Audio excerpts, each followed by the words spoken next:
Tuesday, everybody. Welcome into the show. This is Green Dot Daily, Action Network's daily sports betting show. Brendan Glasheen joining you. Folks, we are here every weekday starting at noon Eastern, streaming live in the free-to-download Action Network app. Show pops right up. It is nice and nifty for you. Also, we are live in the Action Network YouTube stratosphere, so check us out there as well. Green Dot Daily is presented by BetMGM. Use the bonus code ACTION when signing up to get up to $1,000. First bet insurance, terms and conditions apply.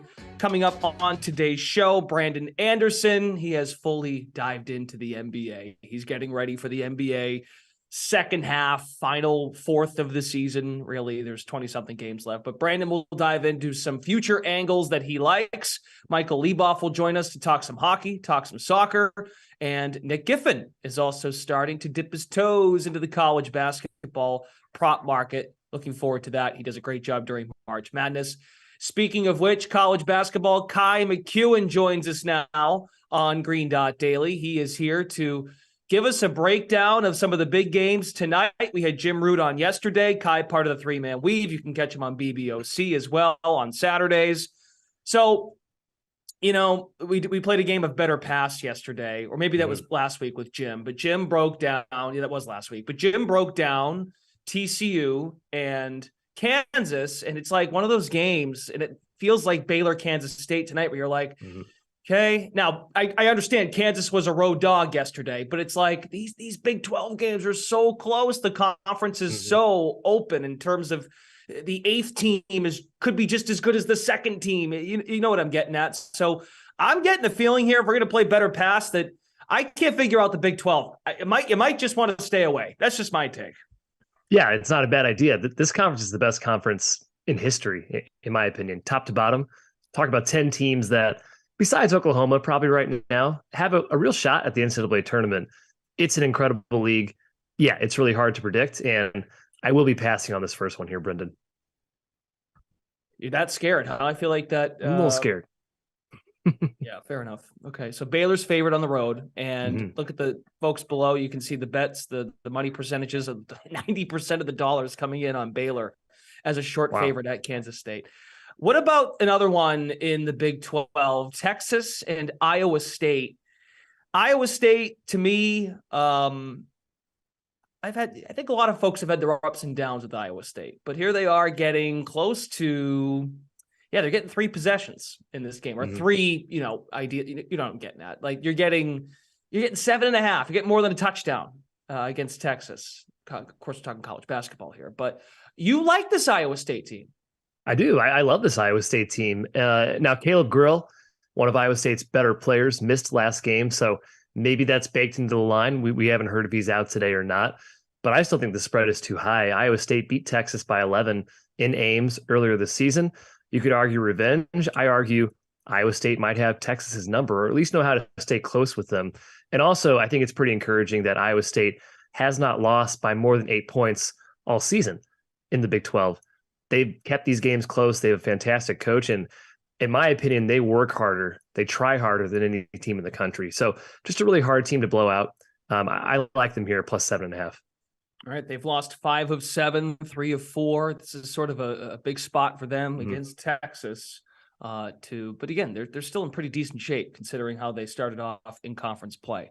Okay. How about the rest of the slate? We've got other mid-majors going down as well. What's a game that you're targeting and a side you might like? I'm targeting SLU here. SLU pick going to Richmond, not because of the recent Chris Mooney news. I wish him the best of luck in his surgery. Talked to him over the summer. Great guy. Really have a lot of respect for him. But I think this is just a great spot for SLU. They still have a chance to win the A10. They should be highly motivated coming into this game.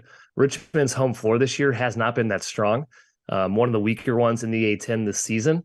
And their defense has just not been up to snuff. They're 13th in the A10 out of 14 teams in 3-point percentage defense. They're 12th in 2-point percentage defense. And SLU is an incredible offensive team. First in the league in 3-point percentage, second in 2-point percentage. I think Yuri Collins, their point guard, carves them up. And Richmond also might be shorthanded from a player personnel perspective. Jason Nelson, one of their ball handlers, missed last game. If he's out, that shortens their bench, takes away a guy who can handle the ball. I like SLU here, especially at pick. You're just telling me, hey, SLU needs to win the game. I think they can. All right. They've won 2 straight. And for Richmond, they're 6-8 in conference. St. Louis 10-4. They can continue in a crowded top of the Atlantic 10, a couple teams at least. These games get more and more important as we go. And that's what makes this time of year wonderful.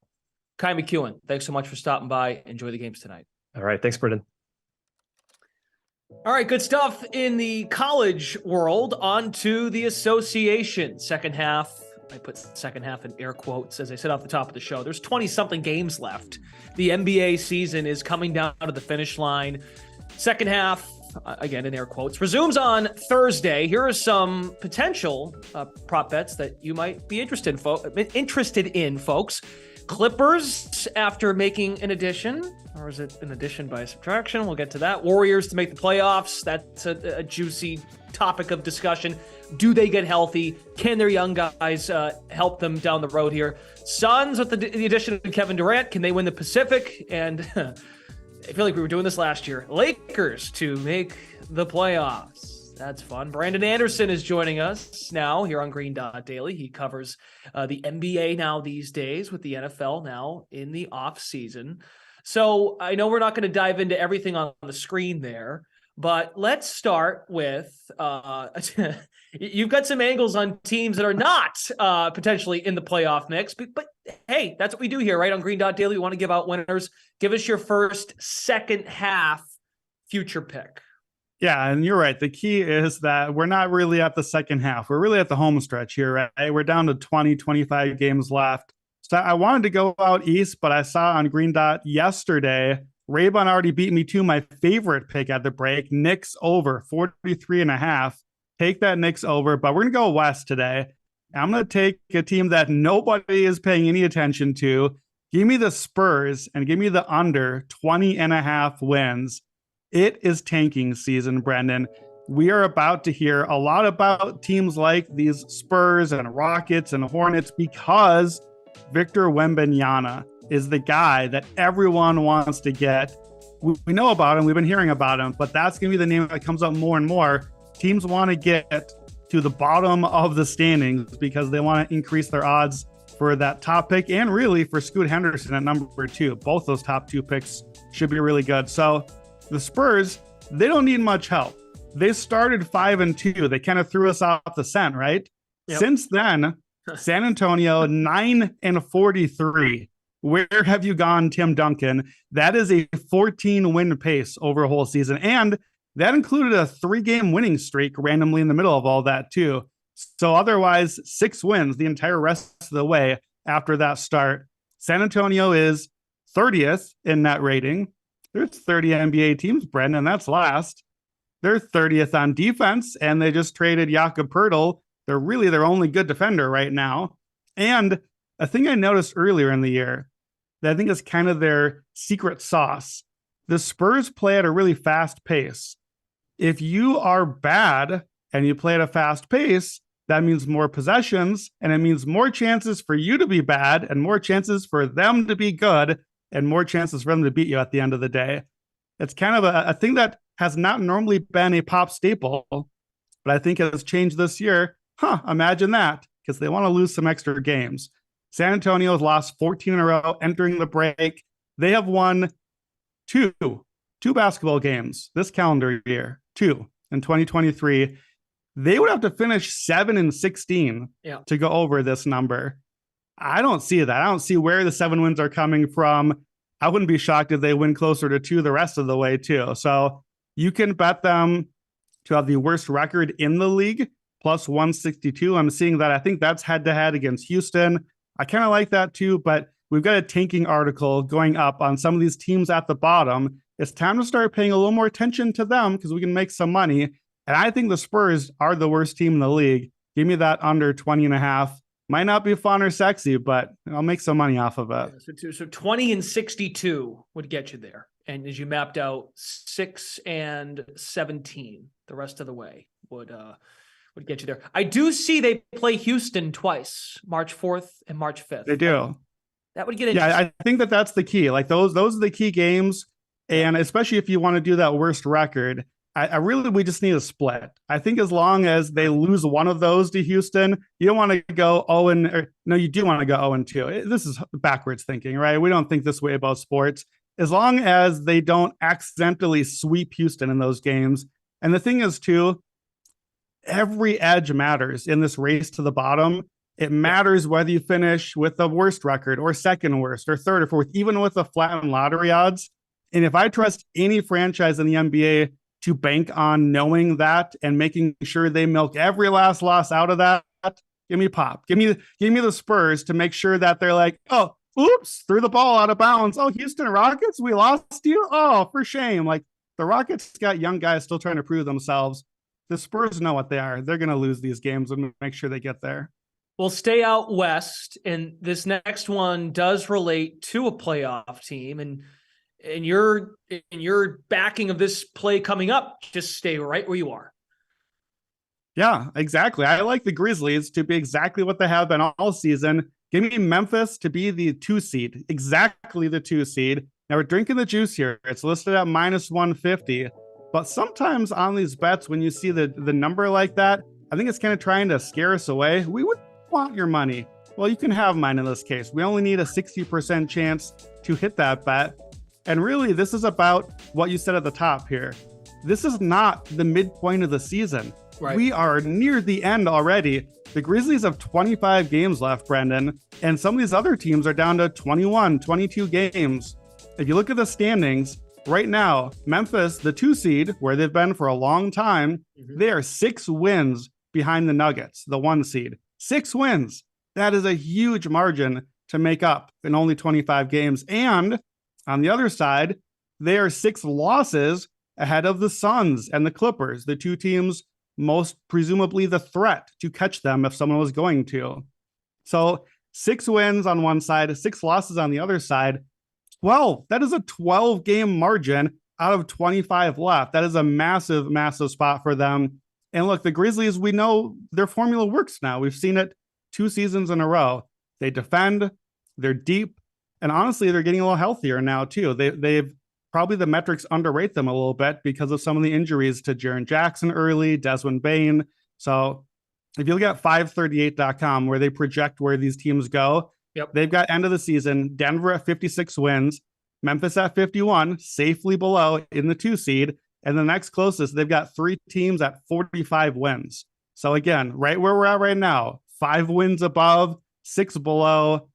I think it's just a nice, safe spot in the middle. I think the Grizzlies coast in. We don't have to worry about sweating out that last win. Do they go over this number, under that number? We might have, like, this thing could be a wrap with a week or 2 to go if things go our way. So I like the Grizzlies -150. This is a spot where I'll drink the juice because I think we're just getting a good spot to take some money here. Brandon's all Western Conference on his segment today. He's going to turn to the Oklahoma City Thunder. You got an angle on them. What is it? Boy, we're hitting the big markets today, aren't we? Grizzlies, Thunder, Spurs, getting the big bucks here. Thunder. I think the Oklahoma City Thunder are the most likely team in the West to make the play-in. I think the Thunder are hitting the postseason. They are not priced that way at books. So I will take Oklahoma City to make the play-in at +240. Right now, Oklahoma City is 28-29. And if you just tuned into the NBA, let's say, Brandon, perhaps you've been paying a little too much attention to football and not really watching a lot of basketball, and you're just tuning into the season, you might look and say, hey, the Thunder, the Jazz, we didn't really think those teams were going to be good. They're right there in the mix. Good for those teams. The books are not treating it that way. The books are saying the Jazz, they were great to start the year. We still think they're a really good team. The Thunder, they're terrible. They're a tanking team. Oh, that's cute. They won a few games. They're kind of weirdly in the mix, but we're not really taking them seriously. And I don't think that's really fair. I don't think that's the direction these teams are going. The Thunder, I think, are assumed to be a tanking team. That ship has sailed. You are a 500 team with 20 games to go here. The tank is gone for that team. And there's a cool scheduling quirk here that's kind of the luck bounced in their favor. In the NBA, you can play up to 4 games in one season against an opponent. The Thunder play all 4 games against the Utah Jazz still to come. And I think that is a huge break in their favor. If that happened back in October, November, December, the Jazz were really good then. They probably win 3 or all 4 of those games against the Thunder, who were not good yet. Now, Utah traded away Mike Conley, Malik Beasley, Jared Vanderbilt, and didn't really replace them. I think Utah is probably a stealth tank team that starts to fall out of the race. Oklahoma City plays them 3 of their next 5 games coming out of the break. And I think it's a chance to say, okay, you know what? We're the team making the push here, not the Jazz. Mm-hmm. OKC is 10th in net rating for the season, top 12 offense and defense. They are 3rd in net rating in the last 15 games. Shai Gilgeous-Alexander has been killing it lately. They're defending. They're just a pretty good team. And I think, too, if you agree that the Thunder actually might be a play-in team, then not only is this mispriced, but that's bad news, because teams like the Warriors, teams like the Lakers, the teams we like to talk about, those teams all think they're playing for 4 play-in spots. If the Thunder are actually one of them, there's only 3 spots left for the rest of those guys. So I like the Thunder to make the play-in. And if you like the OKC-Utah angle, Thursday night, first night back with games, OKC is in Utah. I like the Thunder +3 there. I think that the wrong team is favored. The Thunder are the better team and are going to start to prove that right out of the gates. Yeah, Matt Moore has come on our show often. Matt Moore, one of the co-hosts of Buckets, and he always brings up a team that is playing their next. If they had just played the Thunder, that team typically doesn't do well the following night, because the Thunder just really work you. They make you work on both ends, and they're a tough little team. And like you said, they're no longer. It's too, like you said, the ship has sailed. It's too late for them to lose a bunch of games now. You're not catching Houston. You're not catching San Antonio. I will add, too, if you're interested in Brandon's pick, they only play one more game on national TV, and it's this coming Friday. So get your chance to watch this team.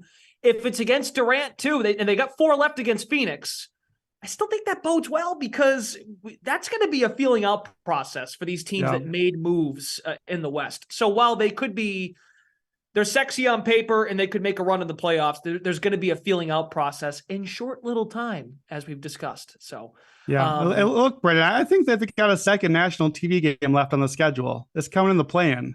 That's when we're going to see them a second there time. It is. Yeah, nicely done. All right. Yeah. I mean, I'm just saying, you better find your way to. I mean, I'm looking at. I've got the schedule up. It's not that expensive to go to an Oklahoma City Thunder home game. So if you want to check out this team down the stretch, you might have to work a little bit harder to find the Thunder. But Brandon Anderson on the Spurs, Grizzlies, and Thunder angles there. You can catch the picks in the Action Network app. Thanks for stopping by today. That was fun. Thanks.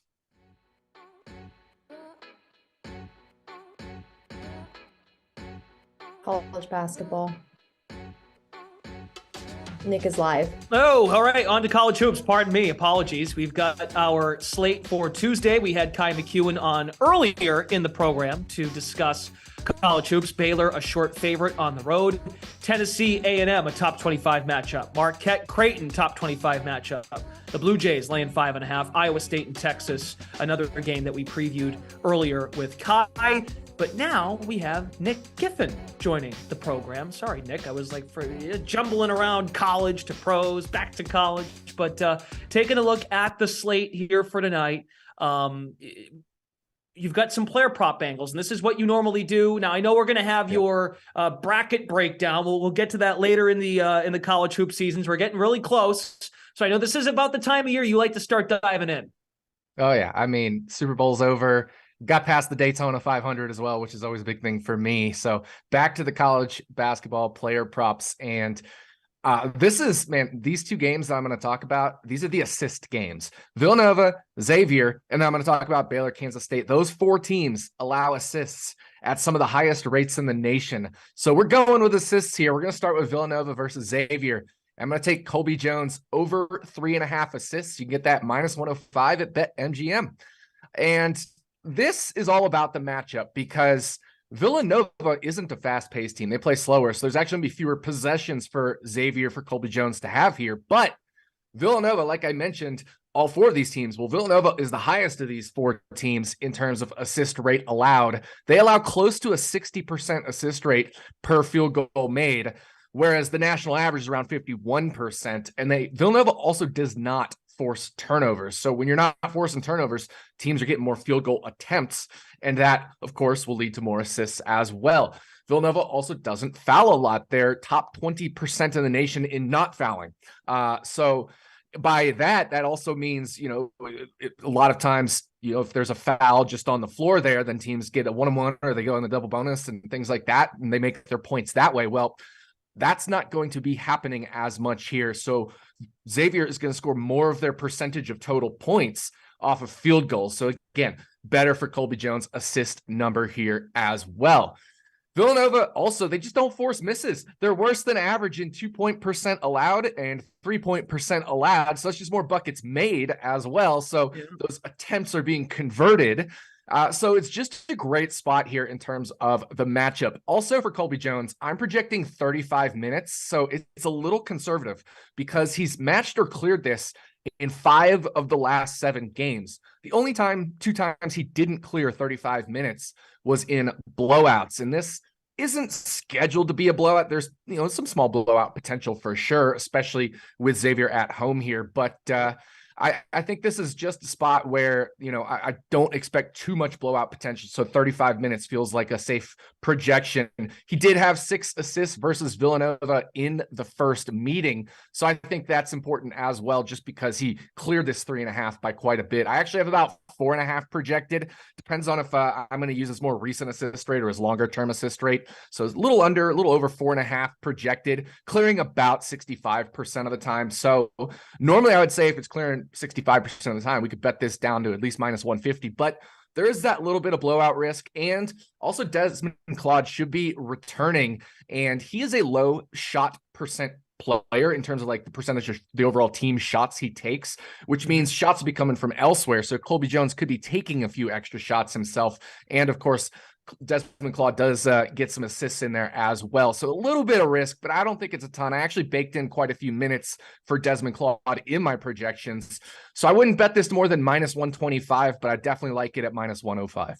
It's good too. You pointed out how Nova doesn't force that many misses. Xavier this season shooting 50% as a team, 40% from 3.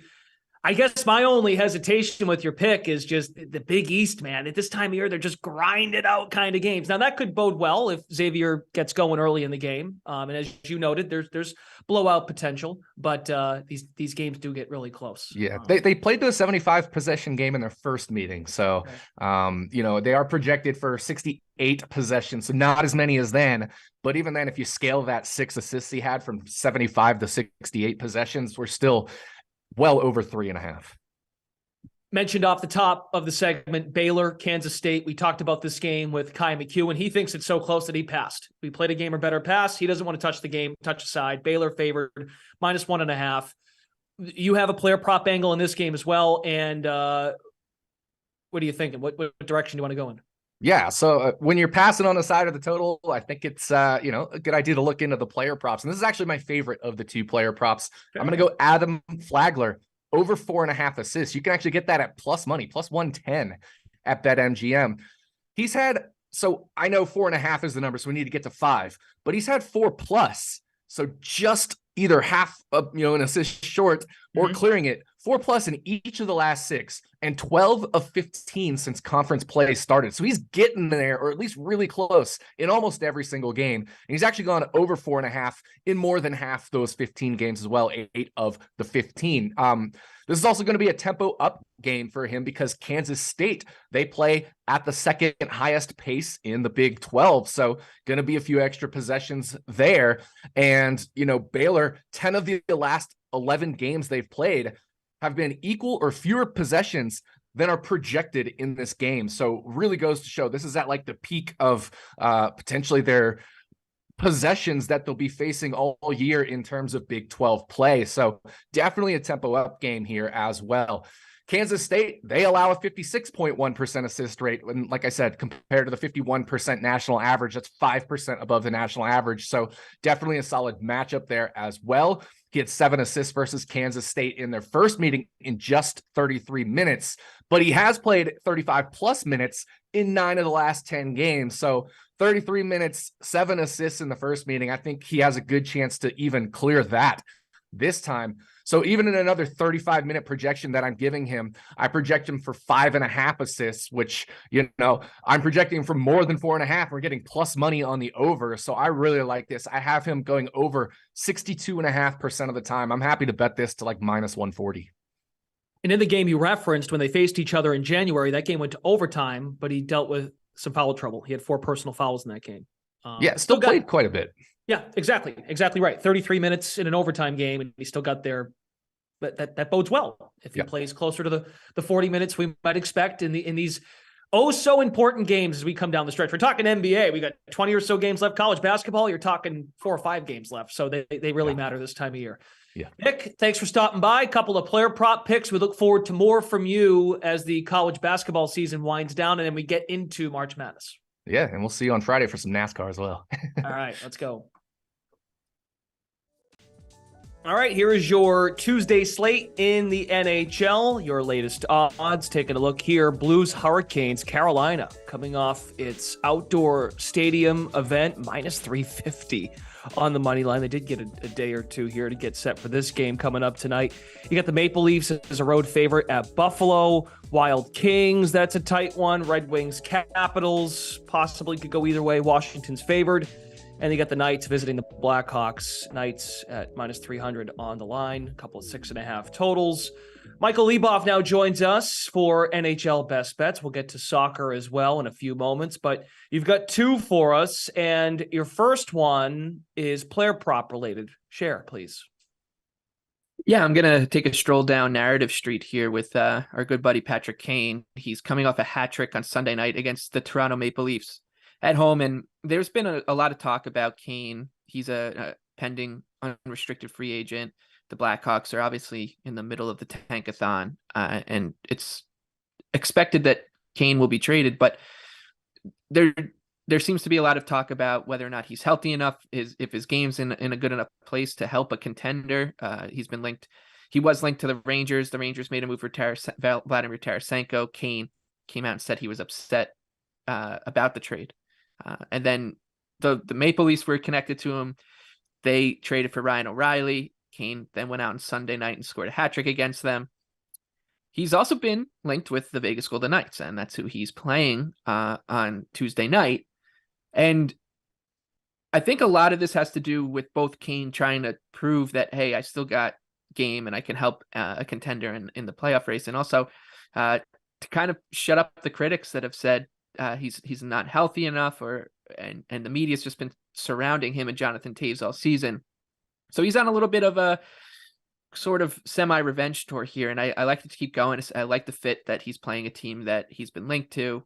So putting on a show for Vegas in Chicago on Tuesday night could be worth a little bit of a bet here. Kane is above 2-1. He's a good price as an anytime goal scorer.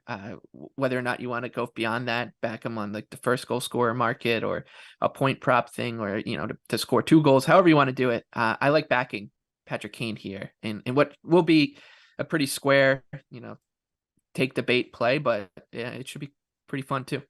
See, that doesn't sound that miserable. I mean, typically you're coming on here words like miserable. Yeah. Well, wait for the next one. Pain. That sounds fun. And maybe you get the scenario where he joins Vegas on the bus to the airport after the game. One of those deals. All right. Now, speaking of which, miserable, you're picking a team that is a significant underdog. No surprise here. Who is it? Yeah. The Kane one is fun. This one, it will not be fun. The St. Louis Blues are a big price on the road in Carolina. This is a shot on a situational spot. Carolina just played a stadium series game outdoors at Carter Finley Stadium, where NC State plays football. On Saturday night, they wrecked the Washington Capitals. The Hurricanes are on a roll, 9 wins in the last 10. They are in the heat of a divisional race, but they've got quite a gap on the Devils and Rangers, but they do still need to win. However, I just like the spot here. I like that St. Louis will be catching them off of a showpiece game Carolina, there was a lot of talk about whether or not the stadium and the weather would cooperate. It did. It looked pretty cool at Carter Finley Stadium. It was a really good night for the market. And this is a team that is known for never taking its foot off the brakes, but it's also known for, on occasion, pumping 50 to 55 shots on a goalie and scoring twice, because they don't have the high-end finishers that some of the other contenders do. Carolina is an insane forward-checking team. They put a ton of pressure on you in the defensive zone, but a lot of times, or often throughout a season, they have trouble converting that pressure into actual tangible results. And while I think that they'll definitely tilt the ice in the direction of the Blues goal here, I like St. Louis's offensive upside, even without Vladimir Tarasenko and Ryan O'Reilly, who they traded, to be able to maybe put some pressure on the scoreboard on Carolina. St. Louis is a team that can score in bunches. They have some really good playmakers in Jordan Kyrou and Robert Thomas still on this roster. So it's an ugly one, and I think the price will only go in one direction here. You probably can get a better number on St. Louis closer to game time as people start putting together their chalk parlays, but I don't mind a play on the Blues in Carolina, catching the Canes in a tough situational spot. Hey, I hear you, man. I can understand. That atmosphere was awesome. I thought they did a great job. Now, the weather also, as you mentioned, the weather played out perfectly for that whole event to take place, but it is a tough spot to kind of recollect. And maybe you feel the opposite if Carolina didn't play well in that game, because that happens sometimes. But in this case, they played very well. Okay, let's go to soccer. A couple of spots that you have. You have one spot circled in soccer: Champions League best bets. Liverpool, Real Madrid is the game that you are targeting. What's the play? Yeah, I think Liverpool is way too expensive here. They're coming off two good results. They beat Everton last Monday in a comprehensive victory, but Everton is a relegation fighting team in the Premier League. They were on the road, and then they followed that up with a win over Newcastle United, who are a top 4 team and have been playing great. They'd lost one game all season prior to that loss to Liverpool, but their goalkeeper got a red card in the 22nd minute, and Liverpool still gave up over 2 expected goals to the Magpies, which really brings forth the problem with this Liverpool team. Their defense has just been in shambles all season. They are they're on 12th to 13th in non-penalty expected goals, depending on the model you look at. They're near the bottom of the league in expected goals allowed off of set pieces, and they're mid-table as well in big scoring chances allowed. Real Madrid is a team that doesn't need to create a lot of scoring chances to beat you. They are very clinical in front of goal. They're great in transition, and that should put Liverpool under plenty of pressure throughout this game. This could be a game where Liverpool dominates the ball in a raucous environment at Anfield, but 1 or 2 mistakes end up in the back of the net, and you can feel pretty confident that Liverpool will make those mistakes because they've been doing it all season in the Premier League.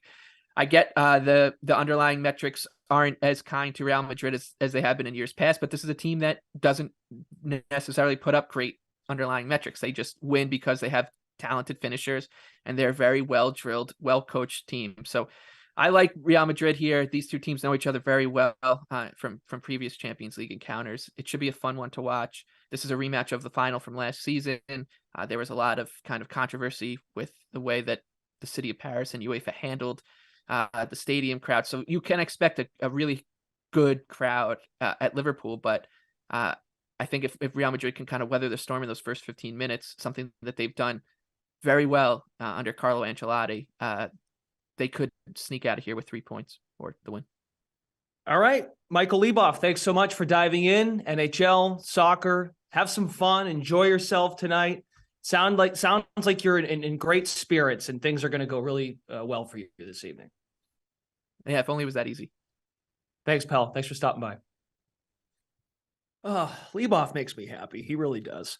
You can catch picks from Leboff as well as Brandon Anderson, Kai McKeon, who joined us earlier in the show talking Super Tuesday, college basketball, a couple spots in the Big 12 that should be fun to watch. And Nick Giffen also joined us with college hoops player props. All of the picks from the show shortly after we are done here will be logged at Green Dot Daily in the Action Network app. Green Dot Daily is presented by BetMGM. Use the bonus code ACTION when signing up to get up to $1,000 first bet insurance.